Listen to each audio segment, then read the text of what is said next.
Welcome दोस्तों, जैसा कि आप जानते हैं हम कि फाइनेंस के बारे में, करेंसीज के बारे में, इकोनॉमीज़ के बारे में बातचीत करते हैं। उसी श्रृंखला में हमारी ये सेकंड वीडियो है, जिसमें फर्स्ट वीडियो में हमने बात करी थी कि किस तरीके से ब्रेटन वुड्स का सिस्टम साइन किया गया। ब्रेटन वुड्स के सिस्टम में यूएस ने पूरी दुनिया को ये आश्वासन दिया कि भाई मैं अपने पास गोल्ड रखूंगा, गोल्ड के बदले में यूएस डॉलर इशू करूंगा, US dollar are as good as gold. और पूरी दुनिया ने उन पर विश्वास किया, यूएस डॉलर का सिस्टम चलने लगा। लेकिन अचानक से 1971 में जब ये बात सामने आई कि भाई यूएस ज़्यादा डॉलर्स प्रिंट कर रहा है जितना गोल्ड उनके पास है उसके हिसाब से, तो निक्सन जी ने शॉक दे दिया पूरी दुनिया को और कहा कि अब से हम कन्वर्टिबिलिटी बंद कर रहे हैं। वैसे उन्होंने कहा तो ये था कि हम टेम्परेरली बंद कर रहे हैं, बट वो सभी को पता था कि वो परमानेंट मेजर है, यानी अब आप यूएस डॉलर देकर गोल्ड नहीं ले सकते, यानी कन्वर्टिबिलिटी को रोक दिया गया। अब इसका क्या मतलब था? इसका मतलब ये था कि पूरी दुनिया का विश्वास यूएस डॉलर से उठ गया। अब आप में से बहुत सारे लोगों के मन में ये प्रश्न है कि अगर यूएस डॉलर से पूरी दुनिया का विश्वास उठ गया, अगर लोग उस पर विश्वास ही नहीं करते क्योंकि उसकी बैकिंग में अब कोई गोल्ड नहीं है, अब ये भी एक फिएट मनी है, रिप्रेजेंटेटिव मनी नहीं है, अब ये फिएट मनी है जो सरकार के ऑर्डर पे चल रही है, इसके पीछे कोई गोल्ड नहीं है, तो लोगों ने डॉलर को अबैंडन क्यों नहीं किया? क्योंकि लास्ट वीडियो के बाद मेरे पास कई सारे सवाल आए कि डॉलर को अबैंडन क्यों नहीं किया गया, यूजेज बंद क्यों नहीं की गई और करेंसीज आगे क्यों नहीं आई, क्यों ही यूएस डॉलर बना रहा। तो आइए इस वीडियो में डिटेल में बातचीत करते हैं कि क्यों यूएस डॉलर अपनी सुप्रीम पोजीशन पे बना रहा। इसके पीछे मैं आपको दो मेन कारण बताऊंगा कि जो यूएस है उसकी मिलिट्री पावर और उनकी हिम्मत जो है वो बहुत बहुत आगे है। मैं ईमानदारी से आपको ये बात बता रहा हूँ कि मैं नहीं मानता कि यूएस डॉलर में दम है, पर मैं ये ज़रूर मानता हूँ कि यूएस की मिलिट्री पावर और यूएस के दिमाग में बहुत दम है। क्योंकि देखिए, ये कहानी स्टार्ट होती है निक्सन जी के उस शॉक के बाद से। अब निक्सन जी बड़े परेशानी में आ गए क्योंकि 1971 के बाद, इस अनाउंसमेंट के बाद डॉलर को डिथ्रोन करने की कोशिश की गई। डॉलर कई कंट्री से वापस आने लगा क्योंकि देखो, मान लो मैं एक अदर कंट्री हूँ, नॉन यूएस कंट्री हूँ, मेरे पास बहुत सारे डॉलर्स हैं। अब आप मुझे ये कह रहे हो कि इस डॉलर को देकर मैं गोल्ड नहीं ले सकता, तो वो तो कागज़ के टुकड़े रह गए मेरे लिए। तो मैं क्या करूँगा? मैं उन डॉलर्स को लेकर यूएसए में आऊँगा, कुछ खरीद लूँगा, ताकि यूएसए से कम मेरे को कुछ तो फ़ायदा हो। चाहे मैं वहाँ पे लैंड खरीदूँ, इंडस्ट्री सेटअप करूँ, पार्टनरशिप करूँ, वहाँ पे शेयर्स खरीदूँ, मैं कुछ ना कुछ करने के लिए उस पैसे को लेकर आऊँगा। तो कहीं ना कहीं global inflow of money start होने लगा, जिसकी वजह से कि आप ये कह सकते हैं एक हाइपर इन्फ्लेशन का फेज़ बहुत शॉर्ट पीरियड के लिए यूएस ने एक्सपीरियंस किया, बहुत परेशानी का दौर देखा। अब इस सब से उभरने के लिए इन्होंने कुछ स्टेप्स तो किए। जैसे 1972 में निक्सन जी ने कहा कि भाई हमने यूरोपियन कंट्रीज़ के साथ, कनाडा के साथ, जापान के साथ मिलकर बहुत सारे ऐसे पैक्ट साइन किए, हम बिजनेस ट्रेड करेंगे, अब यूएसए भी एक्सपोर्ट करेगा, ये सब करेगा। बट ये सब बातें कहीं की कहीं रह गई। डॉलर की वैल्यू धीरे धीरे करके आप देखिए किस तरीके से रेड लाइन के थ्रू मैं समझा रहा हूँ कि कैसे फॉल ही होती चली गई। अब मुश्किलें तो बहुत थी, लेकिन यहाँ पे अचानक यूएस की किस्मत बहुत तेज चलती है। यूएस की किस्मत के साथ उन्हें एक वॉर दिखाई दी 1973 में, द यौम किपुर वॉर। आप जानते हैं बहुत फेमस वॉर है। अब ये वॉर कैसे लड़ी गई, किन किन के बीच में लड़ी गई और इससे यूएस का फ़ायदा कैसे हुआ, ये समझते हैं। ये वॉर लड़ी गई, एक तरफ अरब कंट्रीज़ थी, साथ में सीरिया था, इजिप्ट था, और पूरे पीछे के पीछे जो बैकिंग थी वो यूएसएसआर की थी। यानी एक तरफ सोचो दिग्गज लोग थे, दिग्गज मैं क्यों कह रहा हूँ, एक तरफ यूएसएसआर द्वारा बनाए गए वेपन्स, उनकी बैकिंग, साथ में इजिप्ट, सीरिया और सारी अरब कंट्रीज़, ऑयल प्रोड्यूसिंग कंट्रीज़, ये सारी की सारी मिल गई और इन्होंने मिलकर एक छोटी सी कंट्री, बहुत छोटी सी कंट्री है इजराइल, उस पर अटैक कर दिया। अब अटैक तो कर दिया इजराइल पे, अब इजराइल अकेला पड़ गया। अब इजराइल ने अकेले पड़ने के बाद मदद मांगी दुनिया से। अब दुनिया में मदद करने कौन आएगा? दुनिया में मदद करने वही आएगा जिसके पास बहुत सारे वेपन्स होंगे और जो वेपन बेचकर अमीर बन सकता होगा। तो यहाँ पर इजराइल की मदद करने के लिए यूएस से सामने आया और यूएसए ने ऑपरेशन निकल ग्रास स्टार्ट किया। ऑपरेशन निकल ग्रास का मतलब था कि भैया हम आपकी मदद करेंगे लड़ाई में। इजराइल को उन्होंने लगभग 32 दिन के अंदर, अगर आप इस फिगर को ध्यान से देखें तो 22,325 टन असला दिया, जिसमें कि टैंक्स थे, जिसमें कि आर्टिलरीज थी, इम्यूनिशंस थी, यानी सब कुछ दिया जिससे कि इजराइल लड़ाई कर सकता है और उतनी सारी फोर्सेस को पछाड़ सकता है। ऐसा ही हुआ।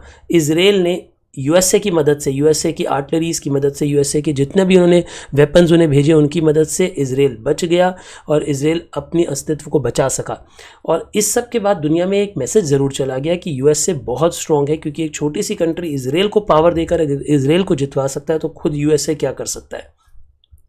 तो point to be noted is कि यूएसए की जो अपनी आर्मी की सुप्रीमेसी है वो कहीं ना कहीं फ्लोट होकर पूरी दुनिया के सामने आ गई और अरब कंट्रीज़ को ये बात पता चल गई कि यूएसए से लड़ाई में नहीं जा सकता। अब इस सब के बाद ये सारे के सारे अरब कंट्रीज़, ऑयल प्रोड्यूसिंग कंट्रीज़ बैठी, इन्होंने कहा हम क्या कर सकते हैं, लड़ाई में तो हम जीत नहीं सकते, लड़ाई में हम जीत नहीं सकते तो हम अपने ऑयल को हथियार बना लेते हैं, क्योंकि हम ऑयल प्रोड्यूस करते हैं। ये वो समय है 1970s का जिस वक्त पूरी दुनिया ऑयल पर डिपेंडेंट थी। आज जब हम 2021 में बात कर रहे हैं तो शायद आपको ऑयल के ऊपर उतनी डिपेंडेंस ना फील होती हो, लेकिन उस टाइम पे आज से 50 साल पहले, लगभग 45 ईयर्स के आसपास पहले की अगर हम बात करें तो भयंकर यूजेज थी दुनिया में ऑयल की, और ऑयल प्रोड्यूसिंग कंट्रीज़ ही फ्यू थी जहाँ पे ऑयल प्रोड्यूस होता था। तो अब इन लोगों ने क्या कहा, इन्होंने कहा कि चलो ठीक है, हम अपने ऑयल को अपना वेपन बना लेंगे। इन्होंने दो काम किए, इन्होंने एक तरफ ऑयल का दाम बढ़ाना स्टार्ट करा और दूसरी तरफ ऑयल की प्रोडक्शन कम करनी स्टार्ट करी। और यूएस से, जो कि उस वक्त दुनिया का हाईएस्ट यूज़र था अगर हम कहें ऑयल का, तो उसकी इकॉनमी को एक और झटका लग गया। मतलब आप ये कहो कि पहले ही एक तरीके से वो जूझ रहे हैं, उनके डॉलर्स का बुरा हाल है, दुनिया उनके डॉलर पे अब विश्वास नहीं कर रही, और दूसरी तरफ आप ये कह रहे हो कि भाई हम आपको ऑयल महंगा देंगे और कम प्रोड्यूस करेंगे। तो इस सब से यूएस तिलमिला गया। यूएस को लगा भैया ये सब तो नहीं चलेगा, तुम मेरे अगेंस्ट मिलकर ये सब काम अगर करोगे तो फिर तो भैया हम भी बदला लेने की आग जानते हैं। यूएस ने अपनी मिलिट्री की पावर दिखानी स्टार्ट कर दी। यूएस ने कहा, सऊदी अरेबिया को सीधे सीधे शब्दों में ये मैसेज पहुंचा दिया गया कि अगर आप हमारी बात नहीं मानते हैं, अगर ऑयल प्राइसेस को ठीक नहीं करते हैं, हमारे कहे अनुसार नहीं चलते हैं, तो हम मिलिट्री एक्शन लेने से भी डरेंगे नहीं। और इस वक्त मिलिट्री एक्शन का दबदबा बढ़ गया था, क्योंकि इजराइल को जो वेपन्स दिए गए उससे अगर इजराइल हरा सकता है तो सोचो यूएसए क्या कर सकता है। तो कहीं ना कहीं गल्फ कंट्रीज़ के अंदर भी, अब आप एक्सेप्ट करें ओपनली या ना करें, बट यूएस की सुप्रीमेसी, मिलिट्री सुप्रीमेसी का दबदबा बन चुका था। बस अब इसी मौके का फ़ायदा उठाया और निक्सन जी मिलने पहुंच गए किंग फैज़ल को, और उन्हें कहा कि भैया देखो ऐसा है, मैं आपको पूरी ज़िंदगी, हमेशा के लिए यूएस, आज से फॉर एवर यूएस से आपको अपनी मिलिट्री सपोर्ट देता है। आपकी सल्तनत पे, आपकी किंगडम पे अगर कोई भी आंख उठाएगा तो हम खड़े हैं, हम लड़ेंगे आपकी तरफ से। यानी आपकी आर्मी से पहले हम गोली चलाएंगे, हम बचाएंगे आपको। यानी एक डील की गई 1974 में, जिस डील में ये कहा गया कि ऐसा है सऊदी अरेबिया, आपने सिर्फ एक वादा करना है, और आपका वादा ये है कि आज के बाद आप ऑयल यूएस डॉलर में ही बेचोगे। अब इसे कहते हैं कि मतलब आप ये कहो कि एक तीर से कितने सारे शिकार। अब आप इस कहानी को समझना, दिमाग को समझना। पहली बात, अगर सऊदी अरेबिया यूएस डॉलर्स में अपना पेट्रोल बेचना स्टार्ट कर दे, अपना ऑयल बेचना स्टार्ट कर दे, तो छोटी कंट्रीज़ ऑटोमेटिकली, जो बाकी छोटी कंट्रीज़ हैं ऑयल प्रोड्यूस करने वाली, वो भी पेट्रोल को खरीदने बेचने के लिए डॉलर्स को यूज़ करेंगी। तो यानी डॉलर वापस से पेट्रोल को खरीदा बेचा जाने लगेगा। इससे क्या होगा, डॉलर की सुप्रीमेसी दुनिया में बन जाएगी, क्योंकि दुनिया में सबसे इंपॉर्टेंट रिसोर्स क्या है, ऑयल। उस टाइम की अगर हम बात करें तो दुनिया में सबसे इंपॉर्टेंट रिसोर्स क्या थी, ऑयल, क्योंकि सभी देशों को ऑयल चाहिए था और ऑयल प्रोड्यूसिंग कंट्रीज कम थी। अगर उन ऑयल प्रोड्यूसिंग कंट्रीज से ऑयल खरीदने और वो कहें जी हम तो खाली यूएस डॉलर एक्सेप्ट करते हैं, तो उन कंट्रीज़ को, जो छोटी कंट्रीज़ हैं या कोई भी कंट्रीज़ है जिन्हें ऑयल खरीदना है, उन्हें यूएस डॉलर लेकर आना पड़ेगा, और वो यूएस डॉलर अरेंज करेंगी और वो सऊदी अरब कंट्रीज़ को यूएस डॉलर पे करेंगे और उस यूएस डॉलर के बदले में ऑयल मिलेगा। तो इससे क्या होगा, यूएस डॉलर की सुप्रीमेसी बनती रहेगी। अब ये बात के बदले में सऊदी अरब को क्या दिया जाएगा, सऊदी अरब को रक्षा दी जाएगी। उन्होंने कहा कि हमें स्पेशल वोटिंग पावर चाहिए इंटरनेशनल मॉनेटरी फंड में। यूएस ने कहा भाई बैठा है, टेंशन ना लो, वो भी दिला देंगे। और उन्होंने कहा हम इतने सारे यूएस डॉलर का करेंगे क्या। बात तो सही है, अब सऊदी अरब में उनकी अपनी करेंसी है, लेकिन अगर यूएस डॉलर उनके पास आता रहेगा तो वो इतने यूएस डॉलर का करेगा क्या। तो यूएस ने कहा तुम उसकी भी टेंशन मत लो, इस यूएस डॉलर को भी हम कैसे ठिकाने लगाना है वो हम आपको समझाएंगे। ये मैं अभी आपको वीडियो के एंड में बताता हूँ, पर मैं आपको एक बात बता दूं कि ये जो यूएसए और सऊदी अरब की दोस्ती थी, क्या ये शॉर्ट लिव्ड दोस्ती थी या लॉन्ग लिव्ड दोस्ती है, ये इन फोटोओं से आपको पता लग जाएगा। आप देखिए ये तो अच्छा, मैं एक बात और बता दूं कि इस डॉलर का नाम पेट्रो डॉलर कहा जाता है।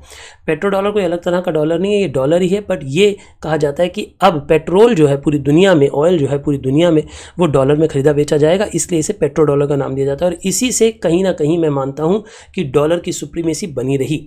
देखो कितने चालाक हैं, उस कागज़ के टुकड़े के जिसके पीछे अब गोल्ड नहीं है, लेकिन वो देश जिनके पास ऑयल है, क्योंकि ऑयल इज़ गोल्ड, क्योंकि पूरी दुनिया को ऑयल चाहिए, उस गोल्ड की बैकिंग में, यानी ऑयल की बैकिंग में अपना डॉलर लगा दिया और अपनी इकोनॉमी को आगे बढ़ा लिया।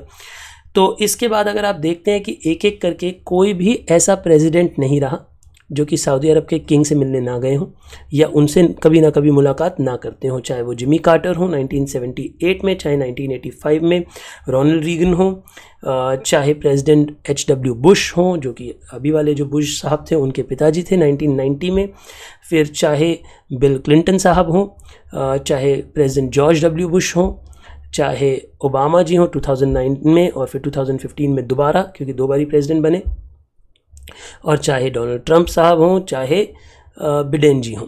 यानी ये दोस्ती टूटती नहीं है, इन्हें उनके पास जाके माथा टेकना ही पड़ता है, क्योंकि डॉलर की सुप्रीमेसी बनाए रखने में ऑयल ने एक बहुत बहुत बहुत बड़ा रोल प्ले करा। अब यहाँ पे आपके मन में कुछ प्रश्न हैं जिनमें से कुछ के जवाब मैं इसी वीडियो में दूंगा और कुछ के लिए आपको अगली वीडियो का इंतज़ार करना पड़ेगा। पहला सवाल आपके मन में आता है कि ये जो पेट्रो डॉलर हैं ये चलते कैसे हैं, मतलब क्या होता है कि अगर एक सऊदी अरब की कंट्री अपना ऑयल बेचती है और डॉलर लेती है, वो डॉलर का क्या करेगी। तो इस कहानी को समझो। देखिए, सबसे पहले क्या होगा, US डॉलर ऑयल खरीदेगा सऊदी अरब से और उसके बदले में उन्हें अपने डॉलर देगा। अब सऊदी अरब के पास डॉलर आ गए तो सऊदी अरब पे करेगी US corporations for services and technology to the extract oil. अब भाई ऑयल निकालने के लिए सर्विसेज भी वही देंगे, US ही आकर सर्विसेज देगा। ऑयल निकालने की भी सर्विसेज US देता है, उसके बदले में उनसे डॉलर ले लेते हैं। फिर और साथ ही साथ जो नहीं भी देते उनको T बिल्स में रख लेते हैं, ट्रेजरी बिल्स में रख लेते हैं। इसके बारे में मैं ज़रूर एक वीडियो बनाऊंगा, ट्रेजरी बिल का घोटाला क्या है USA का, और आप दंग रह जाएंगे कि कैसे कि कागज़ बेच कर देश अमीर हो जाता है। बड़ा मज़ा आएगा ये सब सुनने में आपको।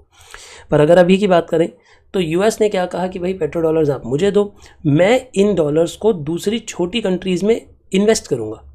इन्वेस्ट करने का मतलब छोटी कंट्रीज़ जो अंडर डेवलप्ड कंट्रीज़ हैं, डेवलपिंग स्टेज वाली कंट्रीज़ हैं, मैं उनमें पैसा दूंगा। उन पैसा देने से क्या होगा, वो देश आगे बढ़ेंगे, और जब वो देश आगे बढ़ेंगे तो वो देश पेट्रोल खरीदेंगे, और पेट्रोल खरीदेंगे तो किससे खरीदेंगे, सऊदी अरब से खरीदेंगे। सऊदी अरब को फ़ायदा होगा। तो आप देख रहे हो win win situation for everybody. मतलब आप ये सोचो, ये पूरी की पूरी जो गेम है ना, इसमें चाहे जापान हो, चाहे सऊदी अरब हो, चाहे USA हो, मैं जापानीज़ एंगल भी ज़रूर किसी वीडियो में आपको समझाना चाहूँगा कि कैसे टेक्नोलॉजिकल गुड्स बेचने के लिए USA उन्हें भी सपोर्ट कर देता है इनडायरेक्टली, क्योंकि जब US डॉलर गरीब देशों को दोगे तो गरीब देश क्या खरीदेंगे, टेक्नोलॉजी खरीदेंगे। टेक्नोलॉजी किससे खरीदेंगे, या तो USA से या जापान से। ऑयल खरीदेंगे तो सऊदी अरब से खरीदेंगे। यानी इन तीनों ही देशों को फ़ायदा मिलता है जब भी कोई और गरीब देश आगे बढ़ने लगता है। तो यानी गरीब देश को लग रहा होता है कि वो आगे बढ़ रहा है, लेकिन असलियत में ये वो सब की बाइंग के कारण ये जो डेवलप नेशंस हैं यही आगे बढ़ रहे होते हैं। तो ये पूरी की पूरी गेम है, लेकिन इस गेम को मैं उम्मीद करता हूँ कि कुछ हद तक अब आप समझने लगे हैं। लेकिन इस वीडियो के अंत में भी मैं आपके पास कुछ सवाल छोड़ कर जा रहा हूँ, जैसे कि क्या US डॉलर की सुप्रीमेसी टूटेगी? क्या US डॉलर की सुप्रीमेसी टूटनी स्टार्ट हो गई है? क्या अब कुछ ऐसे देश हैं जो डॉलर्स के सिवा भी अपना पेट्रोल बेचते हैं? अगर कोई US के अगेंस्ट आवाज़ उठाता है तो US उसका क्या हाल करता है? कैसे सैंक्शंस लगा देता है? कैसे उन्हें पूरी वर्ल्ड इकोनॉमिक्स से एक तरीके से आउटकास्ट कर देता है? कहता है कि तुम US डॉलर यूज़ नहीं करोगे, क्योंकि US डॉलर अपनी सुप्रीम करेंसी बना दी ऑयल की वजह से। और वो किसी देश को अगर ये कह दे कि तुम ऑयल, अब तुम अपनी करेंसी में डील करो भैया, तुम US डॉलर में डील नहीं करोगे। अब तुम US डॉलर में अगर डील नहीं करोगे तो यानी उनका इंपोर्ट एक्सपोर्ट ख़त्म कर दिया आपने। तो किस तरीके से डॉलर अपनी सुप्रीमेसी बना के रखता है, और क्या हमें इसका फ्यूचर दिखता है, क्या ऑल्टरनेटिव्स दिखते हैं, किन किन देशों ने कितना कितना इन्वेस्टमेंट ऑलरेडी US डॉलर्स में किया हुआ है, इन सब के बारे में हम आपको जानकारी देंगे आने वाली अपनी कुछ वीडियोस के बारे में। मैं कुछ क्वेश्चंस के साथ आपको छोड़कर जा रहा हूं। मैं आशा करता हूं कि ये जो इंपॉर्टेंट बातें हम आपके साथ डिस्कस कर रहे हैं ये आपको इकोनॉमिक्स और वर्ल्ड फाइनेंस समझने में मदद करेंगे।